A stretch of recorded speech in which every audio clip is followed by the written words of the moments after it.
기독교의 중추적인 역할을 수행하는 이 네 가지 부분들이 팬데믹 상황에서 다 시험대에 올랐기 때문입니다. 불의 시험대에 올랐습니다. 영광로 속에 다 들어갔습니다. 불필요한 것들은 다 없어졌겠죠. 근데 정말 우리가 붙들어야 하는 것들을 하나님께서 빛나게 해주셨습니다. 네, 할렐루야. 반갑습니다, 여러분. 이게 6년 만에 대면으로 저희들이 이렇게 모임을 하는 것 같습니다. 2년 전에 셀 컨퍼런스를 저희들이 하기는 했지만은 불과 10%, 20%만 현장에 오실 수 있었고 나머지는 이제 영상으로 저희들이 했었기 때문에 참 감개무량합니다. 우리 이번 컨퍼런스에는 이제 저희 엔데믹 상황으로 가면서 해외에서 또 오신 분들이 많이 계시거든요. APBF 아시아 태평양 침례 대회를 연결해서 참석하셨던 분들인데 6개국에서 해외 침례교단 지도자 20분이 오셨습니다.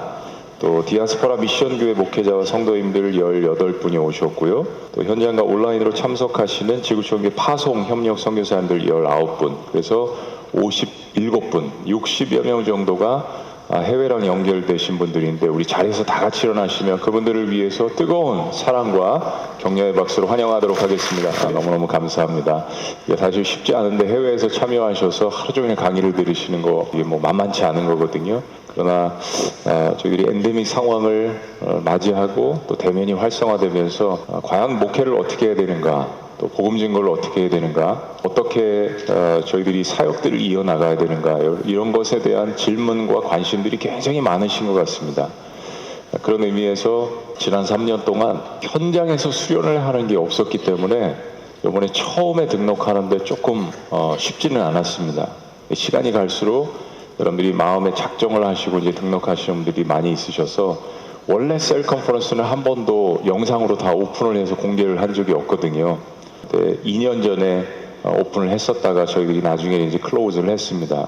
요번 첫 강의와 저녁에 있는 집회들은 저희들이 오픈을 하지만은 나머지들은 또 현장에 오신 분들을 또 존중하는 마음에서 교제도 있고 또 여러 가지 상황상 다 오픈을 하지는 않도록 하겠습니다. 대신 이것을 여러분들이 영상으로 보시는 분들도 함께 참여하시면서 기도해 주셨으면 좋겠습니다. 6월 3일인가요? 올해 빌리그레함 집회 50주년이 되는 그런 해입니다. 1973년에 여의도 광장에서 수많은 사람들이 모여서 빌리그레함 목사님 말씀을 증거해 주시고 화면 사진이 나오네요. 혹시 저때 저 자리에 계셨던 분들 계십니까? 제가 이렇게 딱 보니까 한 10%, 20% 나이가 지금 20대시란 이야기죠. 대단하십니다. 참 대단한 한국 역사의 하나의 그 모먼텀이었죠. 저것을 통하여서 한국 그 교회 성장 또 부흥의 원동력이 되었던 그러한 놀라운 역사를 기억하시는 분들, 또 혹은 그 후세대시지만은 영상을 통해서 계속해서 보셨던 분들이 많습니다. 이때 연 인원, 동원된 인원이 320만 명입니다. 이게 지금 기독교 2000년 역사상 깨지지 않는 대규모 전도 집회였습니다. 굉장히 많은 분들에게 복음 전도, 또 교회 성장, 이런 것에 대해서 영향력을 미쳤던 그런 대회죠. 기독교 2000년 역사상 교회가 세워진 이후에 이런 부흥의 역사들을 하나님께서 우리에게 주셨는데, 사실 부흥이라는 것을 공부를 해보면 무엇 때문에 부흥을 했을까라고 우리가 많이 질문을 하지만 그때마다 조금씩 사실은 다릅니다. 몇 가지 공통된 요소들이 있기는 하죠. 물론 첫 번째는 하나님의 은혜입니다. 우리가 잘하고 못하고를 떠나서 하나님의 은혜 때문에 사실은 곳곳에 그 시대마다 적합하게 하나님의 뜻과 하나님의 장소에서 하나님의 방법대로 하나님께서 부어주시는 하나님의 은혜 아니고선 사실 부흥이라는 역사를 설명할 수 없는 것이죠. 근데 우리에게 있어서 문제가 뭐냐면 부흥이라는 것을 하나님께서 부어주셨을 때 이것을 계속해서 지속해 나가는, 그리고 그것을 어떻게 하면 건강하게 이끌어 나가야 하느냐, 이것이 또한 우리에게 숙제입니다. 하나님께서 새술이라는 그 시대마다 부어주시는 새로운 부흥의 역사가 있었을 때 그것을 어떻게 잘 담아내느냐, 새 부대를, 새 그릇을 어떻게 준비하느냐 하는 것이 우리에게 있어서 너무나도 중요한 요소입니다. 한국교회가 1970년대 이후로 엄청난 가파른 부흥의 교회 성장의 곡선을 이어갔습니다. 그러다가 어느 순간부터 저희들은 이야기합니다. 우리 교회 건강도 중요하지 않느냐. 교회 성장이 굉장히 가파르게 왔는데 그 교회 성장 속에서 우리가 미처 제대로 돌보지 못했던 그런 면들이 보이기 시작했습니다.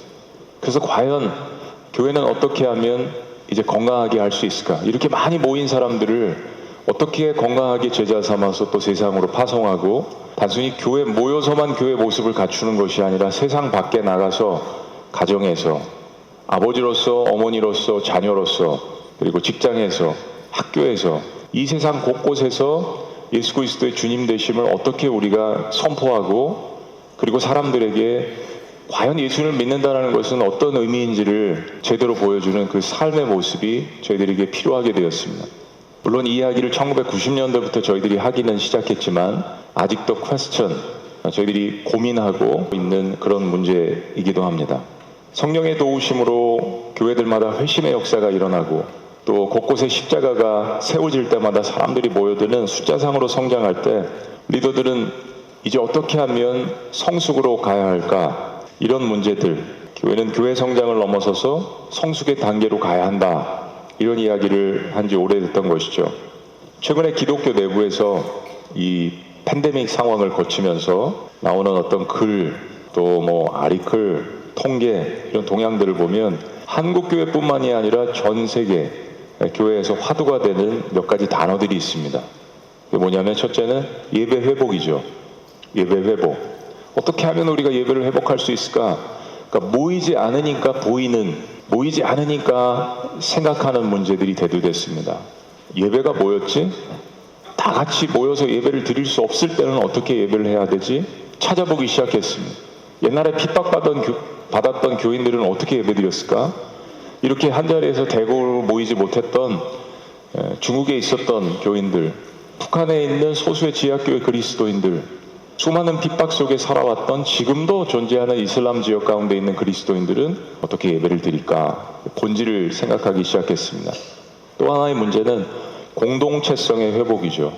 공동체성의 회복. 과연 모이기 힘든 이런 상황 가운데 우리는 공동체를 무엇이라고 생각하고 어떻게 유지할 수 있는가? 이게 우리의 숙제로 대두됐습니다. 또 한 가지는 선교 회복이었습니다. 예배하고 공동체성으로 같이 함께 이렇게 서로 큰 시너지를 나타낼 수 없는 그러한 힘든 상황들 가운데서도 교회사 2000년 역사상 핍박받는 그리스도인들은 도대체 어떻게 선교를 감당했을까?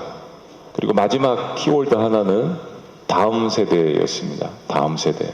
이 네 가지가 굉장히 중요한 화두로 대두됐습니다. 왜냐하면 기독교의 중추적인 역할을 수행하는 이 네 가지 부분들이 팬데믹 상황에서 다 시험대에 올랐기 때문입니다. 불의 시험대에 올랐습니다. 영광로 속에 다 들어갔습니다. 불필요한 것들은 다 없어졌겠죠. 그런데 정말 우리가 붙들어야 하는 것들을 하나님께서 빛나게 해주셨습니다. 본질을 계속 생각하게 하고 우리가 걸어왔던 길이 과연 맞는 길인가 라는 것들을 묻고 질문하고 토론하기 시작했습니다. 예배 회복이 뭐죠? 예배 회복은 하나님과의 관계입니다. 공동체성 회복이라고 하는 것은 사람들과의 관계입니다. 특별히 믿는 자들, 형제, 자매들끼리의 관계를 이야기하는 거죠. 그리고 그 예배의 회복과 공동체성의 회복을 통하여서 저희들이 하는 교회 사역의 그 역동성이 바로 복음 증거, 선교 사역이죠. 단순히 복음만 증거하는 것이 아니라 거기 예수 그리스도의 사랑이 담겨져 있는 또 우리가 뭐 이 팬데믹 상황에서 자주 이야기했던 교회의 공적 영역, 교회 공공성 이런 것들을 다시 한번 생각하기 시작했습니다. 나만 큐티 잘하고 나만 제자 훈련 잘 받고 그러면 좋은 그리스도인이 되는가? 이게 아니라는 것을 저희들이 깨닫게 됐습니다. 이게 다 관계성이죠. 하나님과의 관계, 사람들과의 관계, 그리고 복음 증거도 그 관계성 속에서 나온 것을 통하여서 삶으로서 사람들에게 다가가는 것. 물론 복음의 핵심은 예수 그리스도의 유일성입니다. 이건 저희들이 양보할 수 없는 부분이죠. 그리고 이런 모든 것들을 통하여서 다음 세대에게 저희들이 말씀으로, 기도로, 그리고 삶으로, 몸으로 보여주는 이것이 있어야 다음 세대가 이것을 가져가서 목회하고 여전히 복음 증거하고 예수 그리스도 오실 때까지 그 사역을 계속해서 이어나갈 수 있다는 것. 이게 참 중요하게 생각이 됐습니다. 이런 극렬한 우리의 고민 가운데 교회 공동체는 세상의 공동체와 더불어서 팬데믹이라는 상황의 시험대에 올랐다라는 것입니다. 이 용광로와 같은 불의 시험대 위에서 교회 공동체가 세상의 공동체와 이거죠. 어떻게 다르게 대처했는가. 여기에 지금 우리의 모든 것이 달려 있습니다. 과연 우리는 지금 엔데믹 상황으로 가니까 이제 이렇게 모이면 사실 힘이 있잖아요, 여러분. 저 카메라 응시하고 설교했을 때 너무 힘들었습니다. 정말 우울증이 오더라고요. 근데 이렇게 모였을 때 할렐루야 하면 아멘 하시고 웃어주시고 반응하시고 박수 쳐주시고 격려하고 이게 없었다는 이야기예요. 그 목사님들이 사실 얼마나 힘드셨겠어요. 같이 모여서 식사하고 섬기고 그게 없었을 때 성도님들이 얼마나 힘드셨냐고요. 근데 세상도 힘든데 과연 교회 공동체는 불의 용광로에 이 시험대에 오른 이 상황 가운데서 교회 공동체는 세상과 다르게 어떻게 대처했느냐. 여기에 사실 이미 지나갔지만 여기에 사실 한국교회 미래가 달려있다라고 우리는 계속 양심 있는, 양식 있는 그리고 영적인 이야기들을 저희들이 했죠. 팬데믹은 앞으로 다시 닥칠 것입니다. 지난 20년 동안 여러분 다 아시잖아요. 사스도 있었고 또 신종플루도 있었고 이제는 주기적으로 짧은 시간에 더 광범위하게 팬데믹 이것이 자주 다가올 것입니다. 끝났다라고 생각하시면 안 됩니다. 이미 감염병 시대에 돌입을 했습니다. 우리가 이제까지 했던 평온한 속에서 했던 이런 사역들이 이제는 이제 방해를 받게 되고 본질을 다시 고민해야 되는 그런 시대가 됐습니다. 세상을 보세요. 이미 회사들 다 구조조정에 들어갔고 이제 감염병 시대가 주기적으로 자주 닥칠 이런 시대 상황에 대비를 해서 여러 가지 시스템을 갖추고 가상공간을 준비하고 새로운 아이디어들과 안목과 비전들을 가지고 이미 다 구조조정하고 준비하고 있습니다.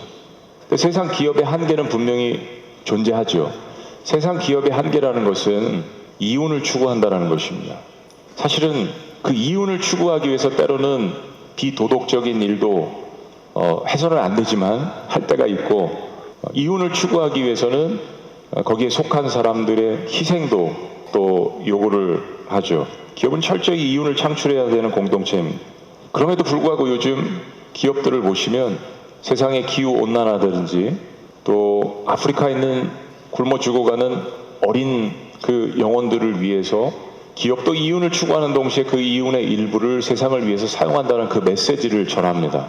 어느 한 광고를 보시면 분명 그 기업에 대한 광고를 해야 되는데 기업에 대한 광고를 아무것도 안 하고 북극 지역에서 온난화 현상 때문에 곰이 죽어가는 그 장면만 계속 보여줘요.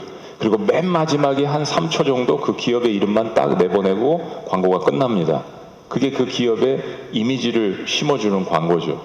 지난 3년 동안 기독교 공동체는 이 팬데믹 상황 가운데서 무슨 이미지를 심어줬습니까?